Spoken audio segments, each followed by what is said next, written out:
Hi, everyone. I'm Carl Bierock. Welcome back to the Jaguar Football Podcast. It is week two, and week two is a big one here in the Seckman Valley. It's the Fox game. And with us today is Coach Nicholas Bear. Coach, so good to see you. Hope you had a wonderful holiday weekend.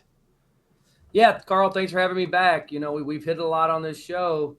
Once the season starts, there's there's not a lot of time, right? And no real time to dwell on too much of last week, and we got a big one coming up.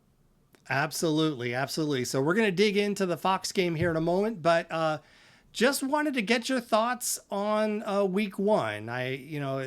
Probably a lot of nerves, a very close game. Wanted to get your take on what you saw as a coach week one. Yeah, we've talked about this maybe once or twice on the show before, but I mean, football is basically a game of mistakes. High school football, for sure, a game of mistakes, and it just kind of comes down to we knew we were going to make mistakes going into week one. We knew Parkway West was going to make some mistakes, and unfortunately, we made a few more than they did. And hats off to them. That's a really good football team. Their quarterback, as you guys saw in the first half, if we're unable to get pressure, or if teams are unable to get pressure this season, and he can get loose outside the pocket and have some time to look downfield, he don't miss, does he, Carl? No, and Coach, No, you he. called it. You called it Mhm. because I watched the other podcast from the last week, and you Mhm. you called out their quarterback specifically. Like, this guy is legit. Yeah, he's a Missouri State commit, and there's definitely a reason for that. So if you're watching the game, you're watching the first half, you're thinking, well, first half it was this way, second half it was this way. It's kind of one of those things. In the first half, our pass rush was kind of getting more. We were winning on the inside, basically, is how I could say it. We were winning inside, flushing him out of the pocket. We were doing a good job pulling the chain by our linebacker, getting in his face, but he would roll out. He'd have a little bit extra time, create that little bit extra space for his receivers. We talk about that, right? The space and the timing. And then, yeah, I mean, once you deliver a football on the dot every time, you can tell you're pretty locked in. Second half, okay, what were we able to do? We took our ends, and instead of trying to win inside, okay, we started really applying more pressure from the outside and really keeping him on his toes. So we'd keep that pressure on the outside, keep him in the pocket, forcing him to step up right to where our linebackers would be. And then we had some success in the second half with some blitzes and things like that. So, it's one of those games where, sometimes you can make an adjustment earlier. Sometimes, you ride it out, and, we happen to just be one score too late. And, offensively, we kind of really got a feel for, what happens when we have 11 guys doing the right thing, and what happens when there's 10 guys doing the right thing and one guy doing the wrong thing. The margins for winning, anybody that's cared to listen the last few years, I've told you how hard it is to win football games. The margins are so small. The details of scoring points and winning games are so small. Even if we win a game by 35 or won a game by 28, that's because of a detail that was this small. And unfortunately, Friday night, whether it be, the offensive lineman up front, the receivers blocking on the edge, the tailbacks missing holes, it was pretty much equal opportunity. We could not all get on the same page as to what we're doing. That margin is always that small, and it's going to be that way all season. With every team that we play, every team pretty equal to us athletically. We know if we want to score more points than the other team and come out on top, well, we have to execute. Just watching from the stands, so to speak. Just the game, the way it started. I think Mm-hmm. second, third play, pick six, Yeah, really hey, set the that was tone. fun, And then right? I believe they came back on the next drive and tied Mm-hmm. it up. So it Yeah, was that. that was fun there. Elliot Burris, I think it was the 13th interception return for a touchdown in program history. Yeah, I mean, you can't drop a better start. I mean, the whole place is ready to explode, and then the absolute top blew off to start the game. So, credit once again, credit to Parkway West. That we've faced opponents in the past where that first blow will knock you out, and we knew for these guys it wouldn't, and we would have to keep punching and keep going back and forth. They responded really well. Quarterback really started taking care of the ball. after that, and said just 1 point short. Yeah, and in your weekly email to the parents, and I guess some other folks are on the distribution list.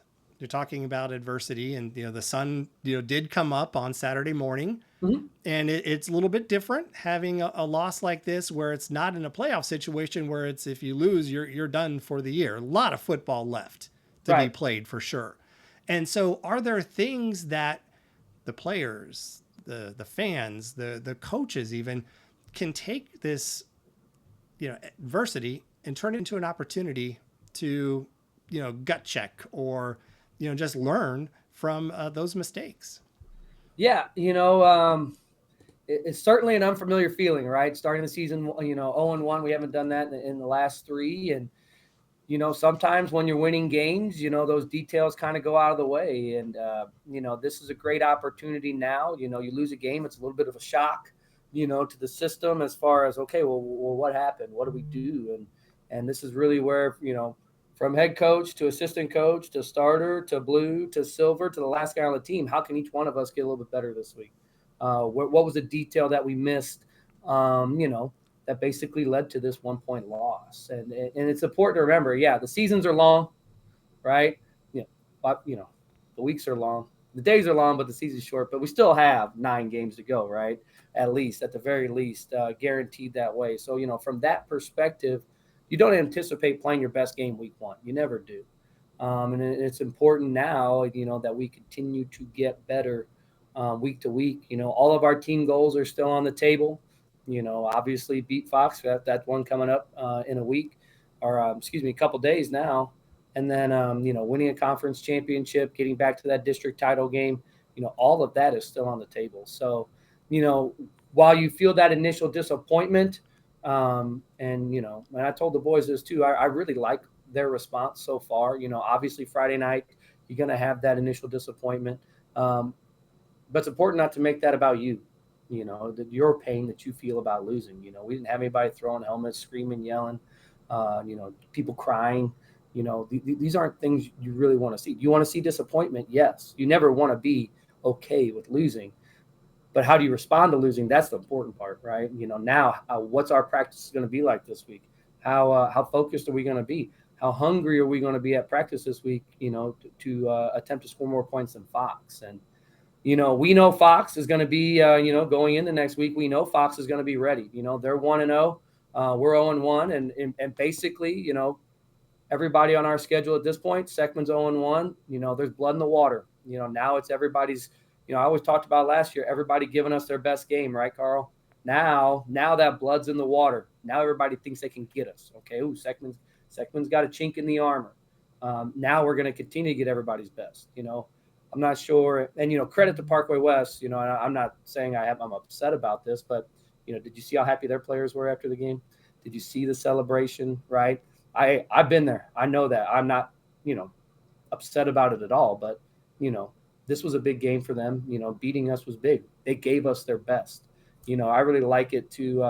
When we beat Valley in 2022 that first week, or 2023, excuse me, that's kind of how, I viewed it for Parkway West for them. So, hats off to them. I'm glad they celebrated. Hey, you play football to win games and have fun. And,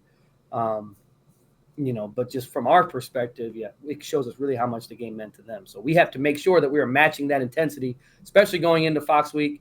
Look, they got us for 15 years in a row. We've got them for the last 4. They're hungry. They're ready. They're motivated. Are we? Can we match their intensity? Can we match their hunger and preparation and practice? And then we just got to know that Friday night's game is going to, the physicality meter is going to go up about 3 or 4. Nothing against the style that Parkway West plays, but I stood on the sideline for a lot of games. This game is going to be a lot more physical. Yeah, it's always a big game, and you use that expression when talking about the Fox game is like that fight in the phone booth. We know, even if the records, and this happened maybe at the end of the season, it's always a big game. People get up for it. Is there any kind of change in messaging for the players going into a big rivalry game like this? Do you say anything, or do they just realize that, hey, this game all of them are matter, Mhm. obviously, but this one carries a little extra weight compared to maybe what happened or another game on the schedule. Yeah, well, a lot of things I just hit on, as far as moving on and where our minds need to be and how we need to prepare this week. Those are things we've already talked about with the boys. And when it comes to Fox Week, they don't need much extra motivation, if you know what I'm saying. Saturday morning I wake up, go throughout my day. I go get my car washed. We got a handful of guys that work up at the car wash. I see one of our tight ends washing cars up there at the old shoot, I can't even think of the name of it anymore, but one of them drive-through car washes. I see him, hey, how you doing? Are you a little sore? Yeah, I'm sore. I said, how's everybody doing? We're ready for Fox. So that was Saturday at 10 a.m. They were already saying the right things. So there definitely is no motivation lost on this game, and everybody understands its importance. And that should carry into our preparation this week. All right. Well, let's get into it and talk about Fox. So they came off a victory, I believe it was Melville on Friday. Mm-hmm. So they're 1-0. For folks maybe not as familiar with the rivalry or the type of maybe offense that they play, was wondering if you could tell us a little bit about their program. Yeah, Fox, very senior heavy group this year. Always very physical football team. They've been running the triple option now for, probably what seems like 15 years since I've been here, maybe a few years before that. And that's the type of style that people are going to see on Friday night. It's going to be a physical football game. I don't anticipate them dropping 300 yards in the air on us and dropping a bunch of bombs. That could happen, but not what we're anticipating, right? When it comes to triple option, you're going to see that quarterback open up. He gives it to the dive back. He's reading us on the defense, or he keeps it. Then he's going to come around that edge. If we're not there to tackle the quarterback, he's going to pitch it, and then they got another guy out there. So really, the option, it's a physical offense, but it also allows you the ability to have people unblocked. Credit to their quarterback. Number 17, he did a really good job reading the Melville defense last week. And, he was their quarterback towards the second half of the season last year. So he definitely has that experience. A few other guys have some big playability. Our defense will have to be ready. Well, we certainly look forward to it. It is over at Fox High School, 7 o'clock on Friday. And yeah, I know it was strange because I think it was a situation with their turf last year that it wasn't quite ready. So we had the ability and the fortunate enough to host Fox back to back 2 years Yeah, in it a was kind row. of weird how the schedules came out. It really didn't have much to do with the turf. It was more just kind of how, we had ended one rotation with us being home, and then the way their schedule ended up, they had to have another away game. They couldn't have 6 home games that year. So we just kind of got them home and home. That kind of sucked if you were a junior senior on their team the last couple of years. It was also kind of fun if you were a junior senior on our team. I was actually talking about this with coming the seniors this morning. I haven't been back to a last time I was at Fox, Cole Rubel was taking snaps. Anthony Westervelt was running around on the field. Zach Hudson was blocking down. Now all 3 of those guys are in their red shirt sophomore years at SEMO. So, it feels like a really long time ago. And, shout out to those 3, by the way. I know they catch those guys on ESPN Plus. SEMO played Arkansas State last week, had fun watching the game with a few coaches. Anthony's out there. He's starting at wide receiver. He had 5 catches for 50 yards. Really cool to see. Cole got some solid reps, and Zach's working his way up through the depth chart and getting on the field goal team. So, turning on ESPN and seeing a few former Jaguars, that's pretty cool to see. Oh, absolutely. Absolutely. And, big game, and there'll be, obviously information coming from, our site and then the official X page of Fox or Seckman Football. A lot going on and a lot to be involved, and we are just excited. And the theme is whiteout, so those that are going to be attending, dress accordingly because it's going to be a good Sorry, Carl. Hey, I got to tell the people I bought 100 more shirts than I did last year, and I sold out within 20 minutes again. So, someone remind me to buy 600 shirts next year. My bad. It's like it's a whirlwind, and then all of a sudden they're all gone. So, which is cool to see the support. I know that's another thing about this game. I mean, it's going to be the largest crowd of the year. We're going to travel real well to the north side of town with students and parents, and they're going to fill their side. And, it's just a fun night for the community. Yeah, we certainly look forward to it. And just want to remind everybody that we do have our Facebook page. You can come check us out. We'll put videos, other content, this podcast up there. Also, we have our streaming partner, Livestream STL. They're going to be at Fox. And so if you can't make it, you could watch it online. And so we're excited about that aspect. And Coach, here we go. We're rounding out this podcast and wanted to give you the floor. We're going to end the podcast with a little special encore presentation of the Seckman football coaching doppelganger video that we played on the scoreboard. But before we get there, we just wanted to give you the floor and have you take us out. Yeah, I heard the doppelganger got some good reviews on Friday. A lot of positive reviews from the scoreboard and the production level. And Carl, I don't know if the good people out there don't know it, but you put a lot of time into that and creating those things. So we certainly appreciate it. Thank you. Your face is about as recognizable as mine at this point, so maybe we need to get you up there. But I'm happy in this little box here on the left side of the screen, so I'm good. Yeah, we talked about a few of the messages going out to the boys this week. Another one we're going to talk about, today, and really what happens a lot when you're going into this game, especially the Fox game, is noise. There's a lot of noise that comes with this game, and noise is meant to distract you. Noise is meant to take you away, from the things that you really should be focused on. Hey, you take a loss, guess what's coming? Noise.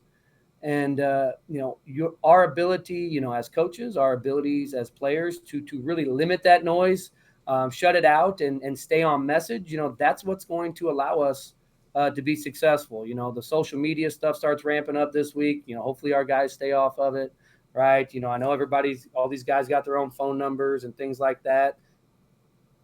Block it out, right? We have a game plan for offense. We have a game plan for defense. I always, I've been guilty of, we've talked about it before. Sometimes 99 times out of 100, I won't let the noise get to me, right? But then sometimes one time it will, and I'm an adult. So I know it's tough for the kids. I heard, maybe somebody watched me on the sideline for 15 or 20 minutes during the game on Friday and thought, that Coach Bear, he don't really do anything. That got to me for like 3 seconds. I had to remember noise. All right. Noise is meant to distract, right? Noise is meant to take you off of the actual 1,000 things I do have to do, in that time. And, it's important for the boys to lock out the noise. Okay, you take a loss. Well, if you guys would have done this, you would have won. Or don't you guys think you guys ought to really be doing this? And this could come from a kid in class, shoot, maybe even a freshman football player popping his mouth off because they don't know anything yet. Adults, things like that. Where is the noise coming from? Does the noise have the team's best interest at heart? Or does it have your best interest, individual interest at heart, right? Limit that noise, make sure that noise is coming from people who have been evaluating this football team, since we've started, playing the last 3 or 4 months, since we've known you for the last 3 or 4 years. Keep making sure you're listening to the right noise and where it's coming from and stay on path. And it's important that we stay together as a group and a family. And we do those things and good things are going to happen. Well put, Coach. And again, we thank everybody for, number one, coming out to the games, great crowd. And number two, obviously we want people to show up on Friday. So get out there, get there early. I know, just the way that the campus is set up, parking is a premium. So just allow yourself extra time and a nightmare. To make it to the stadium. It's a nightmare getting that bus out of there. If you see me out there directed traffic after the game to get our bus out, I really appreciate your cooperation, y'all. All right. Sounds good. And Coach, as always, good luck, you and the players, and roll Jags and beat Fox. All right. Thanks, Carl. Have a good week. You as well. Take care.